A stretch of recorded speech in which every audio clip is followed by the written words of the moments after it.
Ok, llamados, pues buenas noches a todos y cada uno de ustedes. Es una bendición estar en este tiempo, en este hogar. Gracias, primita, gracias, tía, por abrirnos las puertas de su casa para que podamos tener un tiempo hermoso, que decidimos ya nuestro corazón, estudiar la Biblia y estudiar Apocalipsis, pues prácticamente nos llevaría toda una vida. De hecho, podríamos leer la Biblia desde Génesis 1:1 hasta Apocalipsis 22:21 y no acabaríamos de entenderla aún estando en la eternidad con el Señor, porque es un océano, amados. Bueno, Biblia en mano, lápiz, libreta y sobre todo un corazón dispuesto a sumergirnos en su palabra. Buenas noches a todos los que ya están conectados, tía Anita, hermanito Aarón, me da mucho gusto verte, mi amigo. Qué bueno que ya estás aquí y estamos a la orden. Por ahí estaba también la hermanita Flor y Marce. Gracias por estar en este tiempo. Kelly, tía Anita, bendiciones y los que ya estamos aquí. Muy bien, pues vamos a empezar el capítulo número, ¿cuál nos tocó? El 4. Eso es todo. De los 404 versículos que tiene el libro de Apocalipsis, 383 son profecía. Y el mayor porcentaje de estos versículos son profecía que aún está por cumplirse. Y recuerden, el libro de Apocalipsis, en todo su compendio, son tres esferas principales en las que el libro de Apocalipsis nos da toda esa profecía.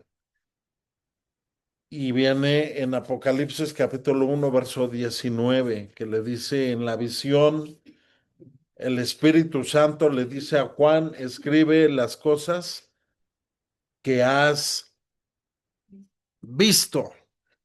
Y esto tiene una profundidad, amados, aunque ya lo leímos en capítulo 1 de Apocalipsis, estaba en oración al Señor y estaba analizando y estaba sumergiéndome más en la escritura y el Señor me llevó a entender que la visión se la da al apóstol Juan, ¿estamos de acuerdo? Pero Juan, ¿qué hizo con Jesús? Caminó con Jesús. O sea, Juan vio todos los milagros y prodigios y todo lo que padeció nuestro Señor Jesucristo. No por nada, ¿verdad? La escritura le llama el apóstol amado, ¿verdad? Porque caminó juntamente con Jesús. O sea, vio desde que comenzó Jesús a llamarlos, ¿verdad? Desde que Jesús los empezó a discipular a cada uno de ellos, ¿verdad? Les enseñó, los discipuló, ¿verdad? Los organizó de tal forma, ¿verdad? Que hizo en ellos, ¿verdad? Puso el corazón de Jesús en ellos, pero todo fue un proceso. Entonces, esta parte de todo lo que has visto, pues abarca lo que Juan vivió con Jesús. Vio su martirio, ¿verdad? Después de que ya lo apresaron, ¿verdad? Ahí en el Monte de los Olivos. Jesús iba a orar al Monte de los Olivos, era un hábito de él, ¿verdad? Orar a su Padre. Y dice la Escritura que él no hacía nada si no era la voluntad de su Padre. Y eso es una enseñanza para ti, para mí, para que podamos venir a las Escrituras y no nada más aprenderlo académicamente, porque ahorita estamos estudiando, lo estamos viendo de una manera académica, pero lo más importante es la parte espiritual, lo que el Señor hace en nuestro corazón, la transformación, la metanoia que hace en nuestro corazón, ¿verdad? Entonces Juan vio lo que has visto, ¿ah? Lo que él vio caminando con Jesús y vio su martirio. vio su crucifixión, vio su muerte, vio su sepultura y vio su resurrección. Qué hermoso, ¿verdad? Los apóstoles vieron eso. Entonces, eso me llamó la atención porque me he estado sumergiendo, no ahorita este tiempo que estamos compartiendo, sino pues ya tiene años, ¿verdad? Que estamos compartiendo este precioso libro, pero cada que me sumerjo y me meto, encuentro muchas cosas, muchas cosas. Entonces, una de las esferas que comenzamos a ver en esa visión que le da es las cosas que has visto. Y lo leímos en Juan capítulo 1, pero también les enriquezco pues todo lo que podemos encontrar en los evangelios, ¿verdad? Mateo, Marcos, Lucas, Juan. ¿Por qué? Porque incluso el apóstol Juan escribió, ¿verdad? Un evangelio. Escribió las cartas, ¿verdad? Primero de Juan, segundo de Juan, tercero de Juan y Apocalipsis, ¿verdad? Tremendo, tremendo. La segunda esfera, las cosas que son, lo que él estaba viviendo en ese momento y toda la época, toda la dispensación de la iglesia, que hasta hoy en nuestro día, ¿verdad? Lo estamos viviendo. La semana pasada terminamos capítulo 2 y 3 y vimos cada una de las 7 epístolas a las 7 iglesias en Asia Menor, que fueron físicas, pero que tienen hoy impacto, ¿verdad? Una vida espiritual dentro de esa iglesia. Y lo importante es que podamos identificar, ¿verdad? ¿Qué espíritu se mueve en esa iglesia? Tremendo, amados. Y hoy vamos a comenzar, ¿verdad? Las cosas que sucederán después de estas. ¿De cuáles estas? Es decir, después de que termine el tiempo de la iglesia. A eso se refiere, las cosas que sucederán, es decir, toda la profecía, ¿no? Todo el testimonio de Jesús, todo lo que va a hacer después de la vida de la iglesia. Y hay muchos temas, ¿verdad? Entre todo ello que vamos a ver, ¿verdad? Cómo se va a llevar a su iglesia, lo que es el rapto de la iglesia y muchos temas. Vamos a irlos viendo uno por uno, para que lo entendamos de una manera teológica, académica, pero también de una manera espiritual y moral para nuestras vidas. Amén. Bueno, el capítulo número 4 es un capítulo muy hermoso, precioso, porque es una visión que le da al profeta Juan, le da una visión, fíjese, le doy una introducción o un prólogo, introducción en la siguiente slide, un prólogo. Juan recibe esa visión de lo que él ve en el cielo y la revelación de todo el libro de Apocalipsis se la da en el cielo el Señor, en una visión, y se la da en el cielo. Y él ve el trono de Dios, ve seres celestiales, angelicales, ¿verdad? La creación de Dios. Bueno, pero para entender esto, quiero recordarles al principio de este curso, les comenté de la hermenéutica. La hermenéutica es la rama de la teología que estudia los principios de cómo entender sana y correctamente y cómo interpretar correctamente la escritura. Hay muchos, pero esos muchos también depende, ¿verdad? Vamos, qué tan a profundidad se mete el teólogo, ¿verdad? Porque puede encontrar aún más y puede derivar más. Pero todos estos principios se encierran en 10 principios fundamentales y quiero rápidamente que los veamos. El primer principio es el principio de la autoría divina. Ese ya se los comenté, que tenemos que entender que la escritura, el mensaje original proviene de Dios, que aunque la gente dice, ay, pero es que le escribió un hombre, Sí, la escribió un hombre, una persona, pues claro que la escribió una persona, pero esta persona la escribió inspirado en el Espíritu Santo, es decir, que el autor de toda la escritura es el Espíritu Santo. Y esa es una forma de defender la Trinidad. La Trinidad, hay muchos puntos donde podemos defender esa doctrina, porque hay muchos que no la abrazan.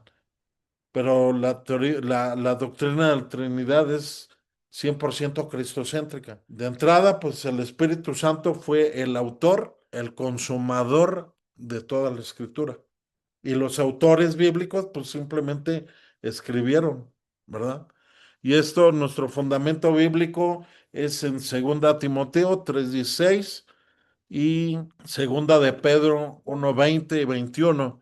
Quiero llevarlos, no a todos, pero sí, vamos a ir viendo algunos nada más para que usted pueda, tenerlo.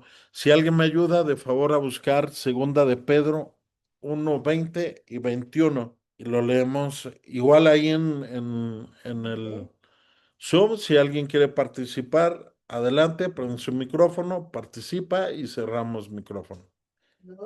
Segunda de Pedro, capítulo 1, versículo 20 y 21. Adelante. Entendiendo primero esto, que ninguna profecía de la Escritura es interpretación privada, porque nunca la profecía fue privada por voluntad humana, sino que los santos hombres de Dios hablaron siendo inspirados por el Espíritu Santo. O sea que la apologética o tu apologética, recuerda que la apologética es una rama de la teología que defiende la fe cristiana o bíblica, ¿verdad? En este caso, bíblica. Segundo principio se llama principio de contexto. El contexto refiere a interpretar los pasajes bíblicos en su contexto histórico, cultural y literario para evitar malentendidos. O sea, ¿en qué tiempo se escribió? ¿Verdad? ¿En qué cultura se escribió? ¿Para quién se escribió? ¿Verdad? Entonces, tener en cuenta este principio de contexto. Y su base bíblica es segunda Timoteo 2:15. El tercer principio, autoridad del texto. Ese es muy importante. La Biblia debe de ser interpretada por sí misma, dejando que los textos bíblicos expliquen otros textos bíblicos. Va a haber momentos en los que algunos textos bíblicos no son tan fáciles de interpretar. Entonces, la interpretación no es creo que, pienso que, chance y, a lo mejor, no. La Biblia se interpreta con otros pasajes bíblicos. ¿Sí? Es decir, Sí, por eso hay referencias. hay referencias bíblicas. Exactamente, por eso en tus Biblias de estudio tú puedes ver a tal versículo, lo refiere a otro libro y tal versículo. Entonces hace el contexto, ¿sí? Y no es de que, pues creo que es esto, o chance y chance, ¿no? Entonces no, o sea, la Biblia hablo de cuestiones de interpretación, ¿ok? La Biblia maneja fechas, sí, maneja temporadas, sí. En esos casos, ¿verdad? Decimos, por dar un ejemplo, el libro de Apocalipsis, algunos autores lo datan en el año 96 después de Cristo, ¿sí? Por los acontecimientos que se dieron por algunos, pues, emperadores, ¿verdad? Pero otros los datan años atrás. Entonces ahí decimos, es probable que se escribió entre el año tal y año tal. ¿Sí? ¿Sí me explico? Cosas como esas.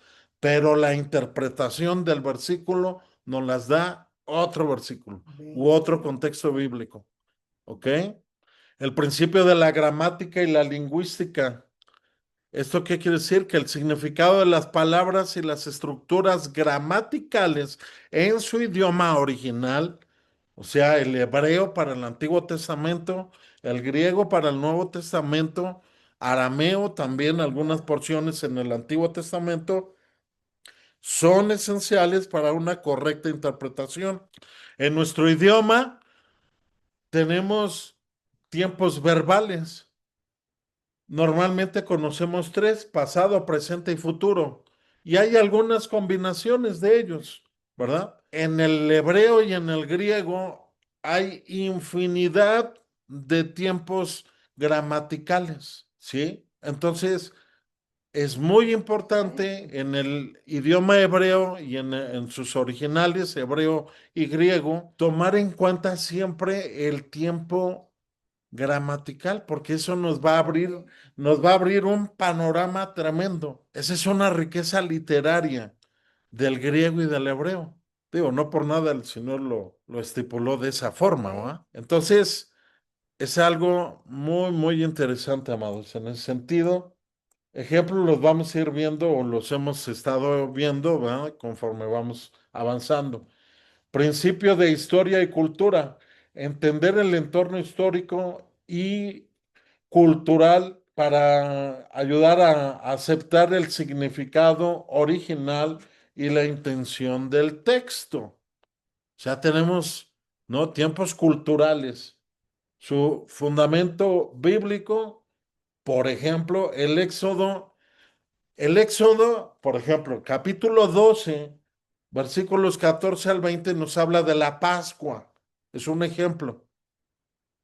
Culturalmente en ese tiempo, Dios estableció la Pascua, ¿verdad? El sacrificio de un cordero. Ajá. Pero en ese tiempo fue un cordero, un animal. Pero en nuestros tiempos, ya en el Nuevo Testamento, de acuerdo a la Escritura, la Pascua o nuestro Cordero Pascual es Jesucristo. Por eso ya hoy, a partir del Nuevo Testamento, ya no hay sacrificios. Ya no debe de haber sacrificios porque el sacrificio máximo y supremo lo hizo. ¿Quién lo hizo? Jesús en la cruz del Calvario.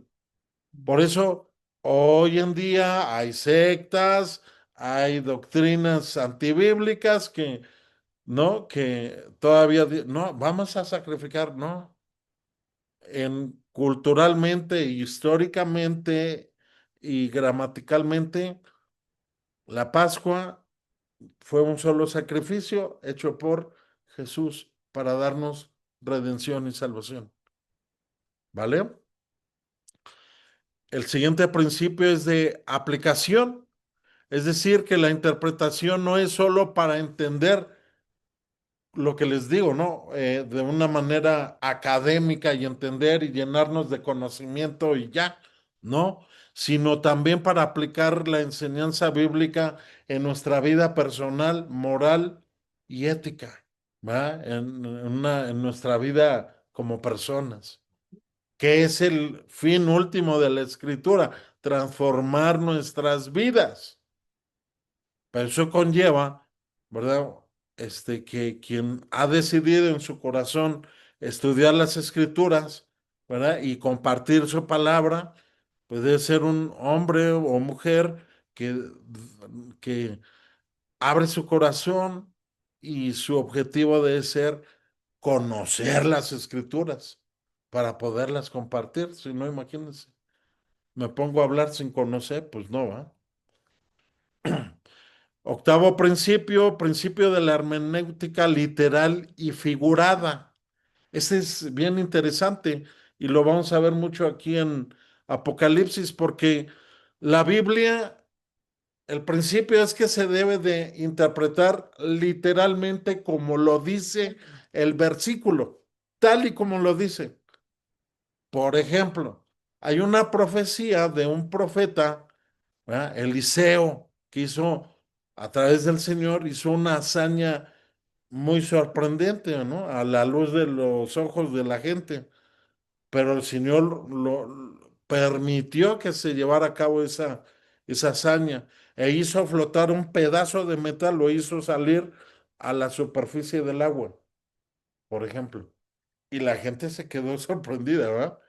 ¿Cómo un hombre pudo hacer esa hazaña?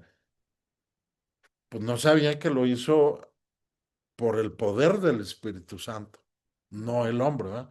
Y hizo flotar un pedazo de metal y lo entregó. Entonces, tremendo. Entonces, tenemos que interpretar la escritura literalmente, salvo en el caso de que sea un sentido figurado o simbólico, la misma Biblia nos los va a interpretar. Es lo que les he estado comentando, ¿verdad? Por eso, cuando empecé y les decía, ¿qué piensas de que vamos a estudiar Apocalipsis? Y al principio, híjole, no, pues me da miedo que dragones y bestias y demás. Bueno, ya ahorita estamos entendiendo, ¿verdad? Son sentidos figurados, pero que representan algo bíblicamente, ¿verdad? Que tienen un impacto simbólico. Por ejemplo, el león de la tribu de Judá. ¿Ah? Es un símbolo de Jesús, no que Jesús sea un león, no, pero el león lo representa. Por el lado negativo, también dice la escritura que el enemigo anda como león rugiente buscando a quien devorar. ¿Sí me explico? Entonces es una interpretación simbólica, pero que tiene impacto y que tiene verdad en ello. ¿Cómo es un león? Un león es feroz, ataca.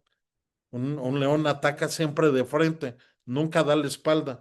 Prefiere morir el león, morir de frente que dar la espalda. Cuando entra, véanlo y lo pueden ver en un documental de National Geographic. Cuando yo aprendí esto hace muchos años, yo dije, ¿por qué león de la tribu de Judá? Y león, y lo vamos a ver en este capítulo también. Y el león tiene esa es un atributo de, de los leones. Cuando entran en batalla los dos machos alfa, esos se pelean a morir. Uno tiene que morir. Y jamás dan la espalda. Y pelean a morir. Qué tremendo, ¿no? Entonces son cosas que tenemos que ir aprendiendo, ¿no? Después, siguiente, principio 9. Principio de la centralidad en Cristo. Desde Génesis hasta Apocalipsis, Génesis 1:1, Apocalipsis 22:21, todo el centro, ahora sí que el actor principal es Jesús. Jesús. Por eso, por eso Jesús no vino a traer religión, sino a traer vida. Él no vino a traer religiones que ya el ser humano ha desvirtuado, ¿ah? Y lo enfocan a los hombres y cosas así, ¿no? La escritura, ¿verdad? Este principio de la hermenéutica, el punto central es Cristo. Y último punto principal de la hermenéutica, principio de la oración y dependencia en el Espíritu Santo. La interpretación bíblica debe de hacerse con humildad, buscando la guía siempre del Espíritu Santo para comprender y aplicar correctamente la palabra de Dios. Fundamento, Juan 16:13, primera a los Corintios 2, del 10 al 14. Entonces, estos son unos principios hermenéuticos para poder entender toda la Biblia. Pero ¿por qué lo traje aquí, capítulo 4? Porque vamos a irlo leyendo. Muchos teólogos, incluso Biblias de estudio, comentan que el rapto de la iglesia es en el capítulo 4, versículo 1. Y al estudiar y profundizar y pedirle al Señor que pudiera entender sana y correctamente este pasaje, encuentro que aquí no es el rapto de la iglesia. Y consulté con algunos otros maestros teólogos y están de acuerdo con mi pensar, ¿verdad? O sea, a lo que quiero llegar es que muchas Biblias de estudio van a decir, es que aquí se ve el rapto de la iglesia, pero otros dicen, no, aquí no es el rapto de la iglesia, lo vamos a ver en su momento. Pero sí les voy a decir y les voy a explicar por qué no puede ser aquí el rapto de la iglesia. ¿Ok? Muy bien. Entonces, continuamos. Esos son los principios de lo que es la hermenéutica. Muy bien. Ahora sí, el capítulo 4, amados, como introducción, en este capítulo, después de que Juan recibe la, después de que Juan recibió la visión de llevar las 7 epístolas a las 7 iglesias en Asia Menor, ¿verdad? Porque fue una instrucción del Espíritu Santo, ¿verdad? De Jesús, el Espíritu, su Espíritu. Le dijo, escribe estas cartas y llévalas a las 7 iglesias. Entonces él obedeció. Después de todo eso, entra el capítulo 4, las cosas que han de suceder después de estas. Entonces, aunque esas cartas se las llevó, reitero, esas cartas aún tienen vigencia. ¿Por qué? Porque estamos todavía en la época o en la dispensación, en el tiempo de la iglesia. Ahora, el capítulo 4 gramaticalmente, hablando del punto de la hermenéutica, gramaticalmente, aún le sigue hablando a la iglesia. Por eso no puede ser aquí el rapto. Y ustedes lo van a ver. Yo simplemente se los voy a explicar y al final usted va a tomar su propia decisión. ¿Ok? Entonces, y en este capítulo, pues recibe una visión Juan, ¿verdad? Y empezamos con algunos conceptos celestiales hermosos que vamos a ver con fundamento bíblico, ¿verdad? ¿Y qué es lo que quiere decir? Atributos de Jesús. Atributos. Vamos a empezar a ver atributos, eh, seres celestiales, qué es lo que están haciendo, qué significa una puerta celestial, un trono celestial. Vamos a ver 24 seres celestiales, los 7 espíritus de Dios, que ya también los comentamos anteriormente. Ve un mar de vidrio, ¿verdad? Seres celestiales, ¿verdad? Ángeles, querubines que él ve, ¿ok? Entonces, es lo que vamos a empezar a ver en este precioso capítulo. De hecho, el capítulo 4 y 5 van de la mano, van muy de la mano, ¿ok? Muy bien. Pues vamos a empezar, Biblia en mano. Aquí yo ya traigo la escritura, pero usted puede irla leyendo, ¿va? También en su Biblia. Lo puse aquí para hacerlo más dinámico, ¿va? Bueno, versículo 1. Y aquí vamos a ver una puerta celestial. ¿Para qué sirve una puerta? Para entrar o salir, ¿no? La puerta divide, ¿no? Entrada o salida, ¿no? En este caso es una entrada, ¿ok? ¿Por qué? Vamos a ver. Después de esto, ¿qué es esto? Después de esto, ¿qué? De lo que leímos de las 7 epístolas, de todo lo que pasó de las epístolas. Entonces, después de esto, miré, y he aquí una puerta abierta en el cielo. O sea, él estaba y vio en una visión una puerta abierta.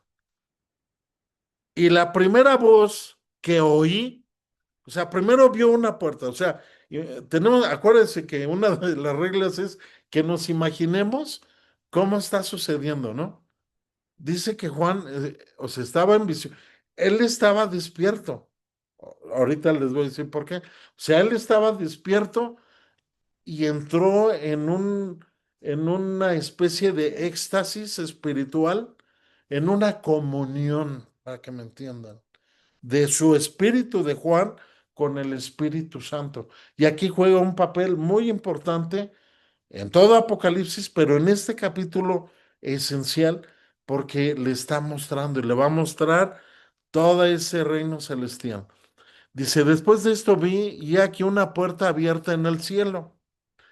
Y la primera voz que oí, regla hermenéutica, ¿está hablando en plural o en particular?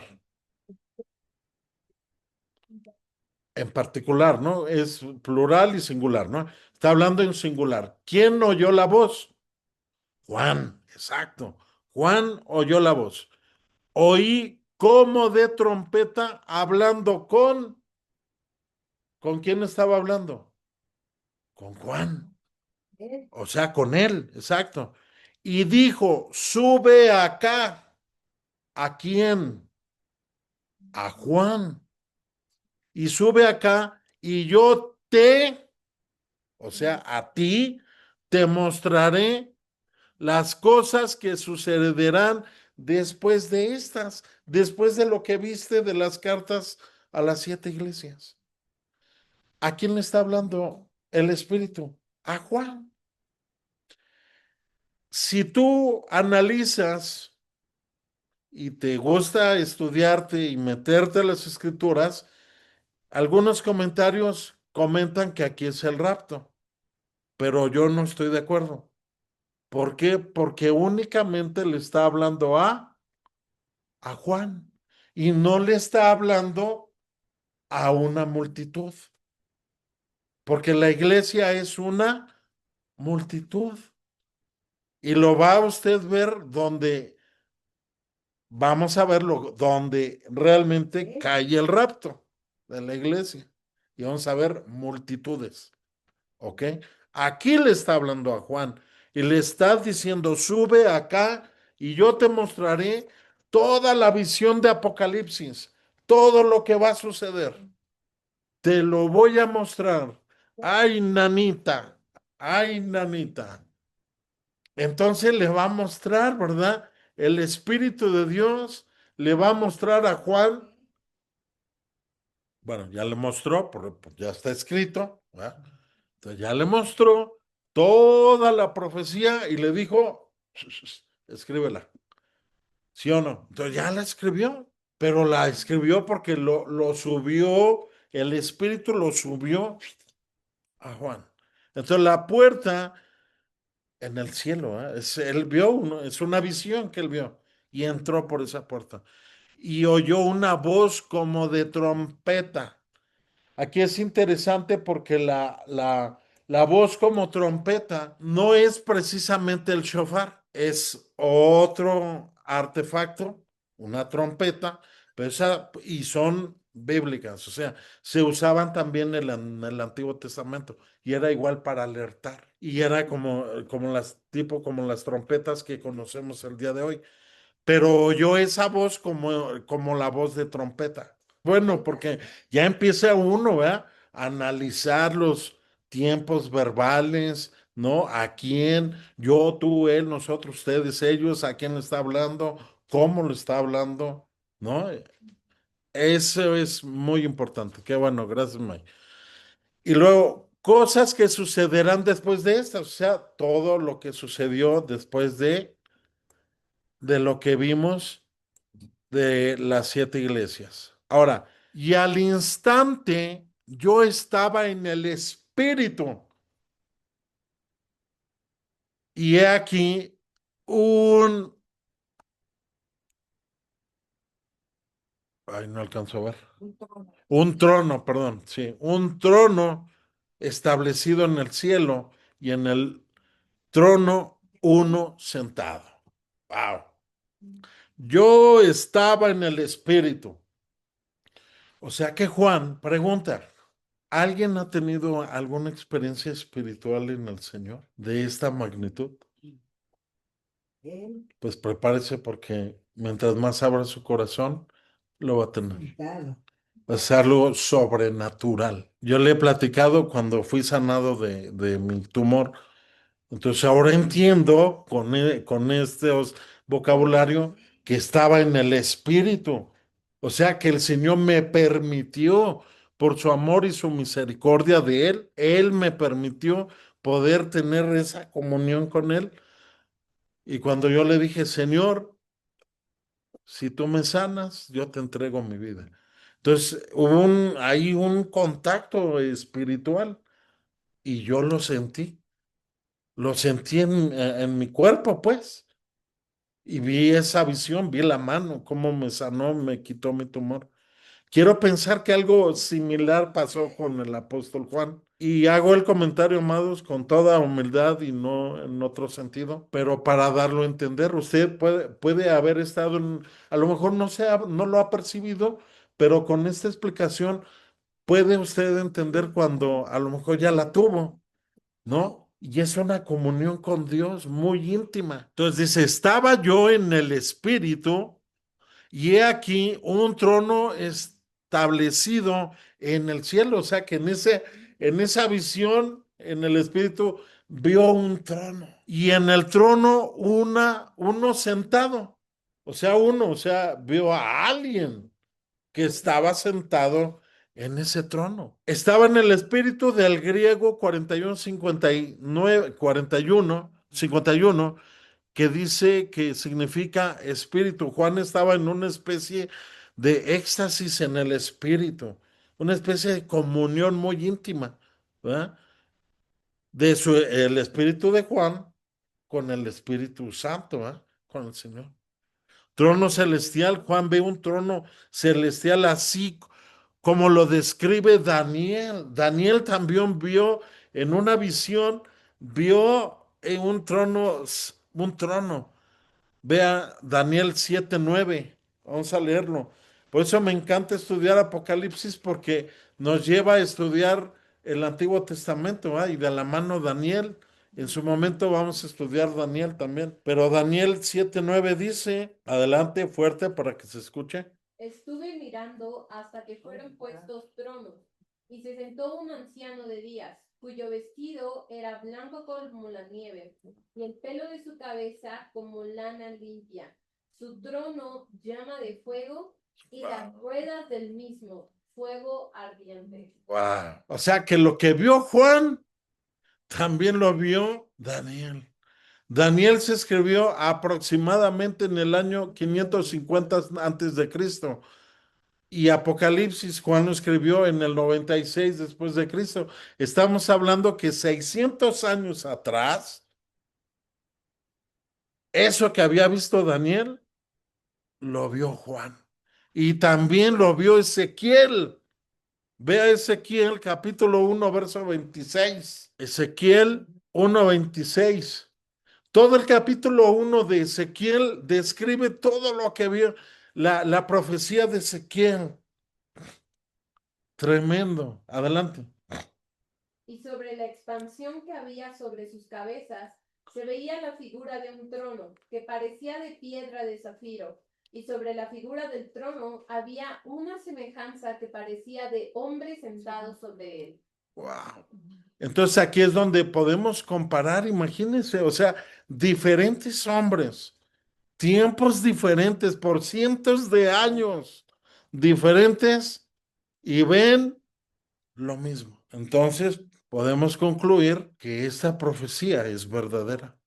Cuando venimos a la escritura, recuerde, leímos, tenemos la palabra profética más segura, a la cual hacemos bien en estar atentos, como una antorcha que alumbra nuestro camino, ¿verdad? Sabiendo que la profecía no fue de voluntad humana, lo leímos, sino inspirada por el Espíritu Santo. Y la escritura está escrita desde Génesis 1:1 hasta Apocalipsis 22:21. Y en todo eso no he leído esa profecía. Entonces, o sea, ¿qué quiero dar a entender? Que, que, que son falsas. O sea, todo lo que usted vea en el YouTube, que no, que tal persona que tuvo una visión y que fue al cielo y que regresó, pues díganme en dónde la encuentro, Apocalipsis, deme libro, número y versículo para poderlo leer porque no lo he leído. Por favor, tenga mucho cuidado, amado, cuando vaya a las redes sociales y todo. La única forma de que usted pueda detectar que algo es verdadero es leyendo la escritura. Nada más. Y si viene en la escritura, entonces lo creo. Si no viene en la escritura, entonces, pues estás mal, amigo. Dice, y el aspecto del que estaba sentado Claro. era semejante a piedra de jaspe y de cornalina, y había alrededor del trono un arco iris semejante en aspecto a la esmeralda. O sea, si se dan cuenta, amados, son piedras preciosas, lo que él ve, pero yo lo veo de esta forma, todo se refleja en luz, en brillo, ¿no? Porque dan como un color, ¿no? Lo que él vio, y lo que vio Ezequiel, lo vio Daniel, y lo ven de una forma, de un colorido precioso, como el jaspe, ¿verdad? Y era semejante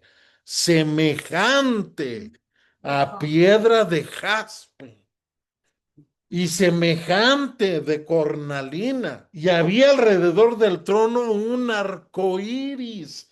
¿Qué es el arco iris? Luz, difracción de luz. O sea, todo, sí se dan cuenta cómo, ¿no? Y créanme que si escuchan mis estudios de hace 5 años, eso no lo había comentado porque, o sea, a lo que voy es que mientras más te metes, el Señor te va revelando y te va dando, ¿no? De la escritura. Y eso que vieron, pues ya lo vimos, que lo vieron los hombres santos de Dios en el Antiguo Testamento. Y dice, y alrededor del trono había 24 tronos y vi sentados en los tronos a 24 ancianos vestidos de ropas blancas con coronas de oro en sus cabezas. ¿Por qué no 20? ¿Por qué no 10? ¿Por qué no 8? Vamos para allá. Ok, aquí viene la explicación. Ok, 24 ancianos del griego, fíjese, anciano viene del griego presbúteros o presbítero en español. Y presbítero significa un hombre, una persona. Pero estas personas son personas redimidas de ese tiempo. ¿Por qué 24? El número 24 se presenta y es muy probable que después de hacer una exégesis se refiera a 2 veces 12, debido a que en el Antiguo Testamento tenemos 12 tribus de Israel y en el Nuevo Testamento tenemos 12 apóstoles. 12 y 12 son 24. El número 12 es un número bíblico.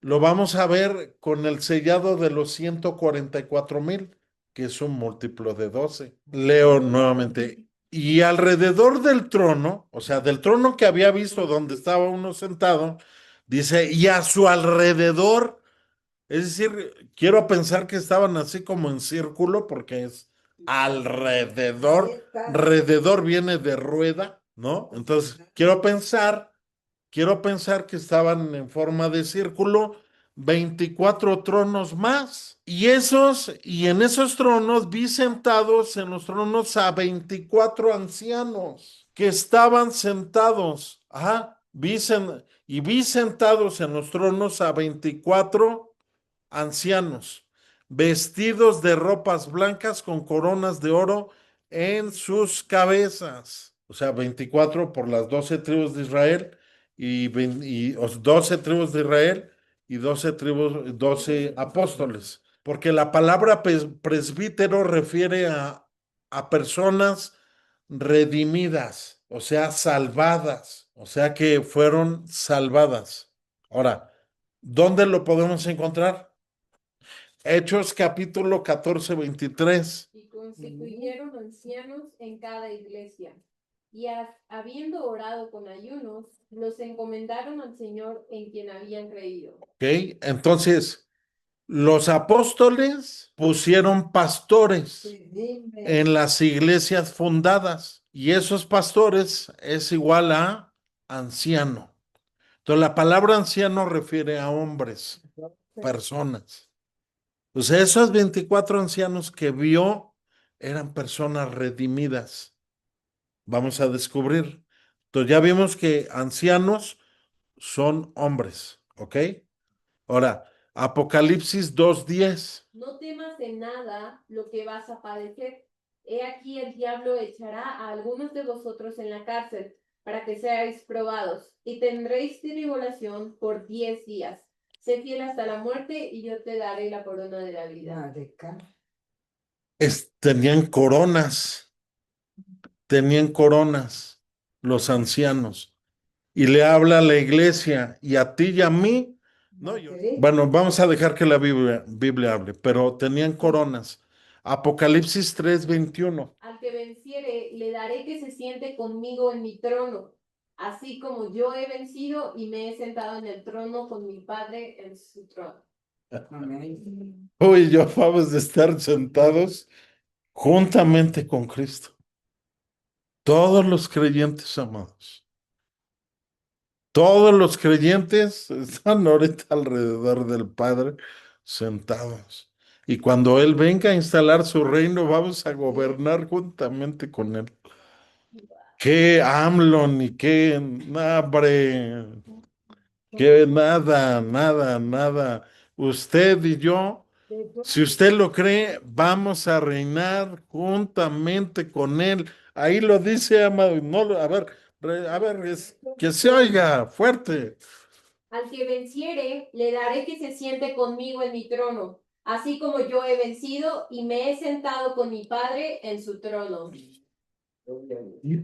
Qué privilegio, amado. Yo no sé qué impacto le tenga esto en su corazón, pero, o sea, al que venciere, al que pase la prueba, al que no se doble de fe, al que no apostate y se quede en el camino, le daré a que se siente conmigo juntamente con mi Padre en el trono celestial.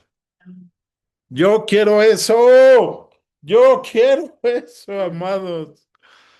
Qué bendición, qué bendición. Es una bendición leer Apocalipsis.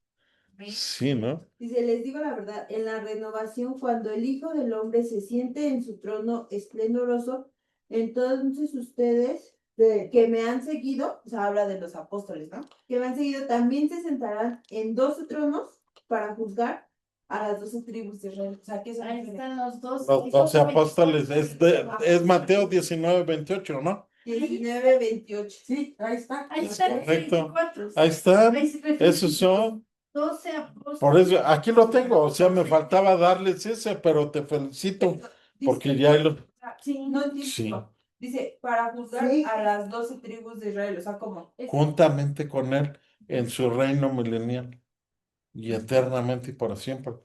O sea que todos los creyentes vas a tener una posición de gobierno. ¿Sí lo crees o no? Vas a tener una posición de gobierno. Todos vamos a tener para todos va a haber un lugar. ¿Verdad? Que vamos a estar sentados gobernando juntamente con Cristo. Y ya dimos el sustento bíblico. Vamos a orar. Bendito Padre, te damos gracias esta tarde. Gracias, mi Señor, por este espacio, Señor, de bendición, por este espacio, Padre, que nos permitiste tú tener, Señor, y poder sumergirnos en tu palabra. Te damos gracias en el nombre de Jesús. Amén y amén. Muy bien, amados, pues hemos terminado el día de hoy. Muy interesante. Muy interesante.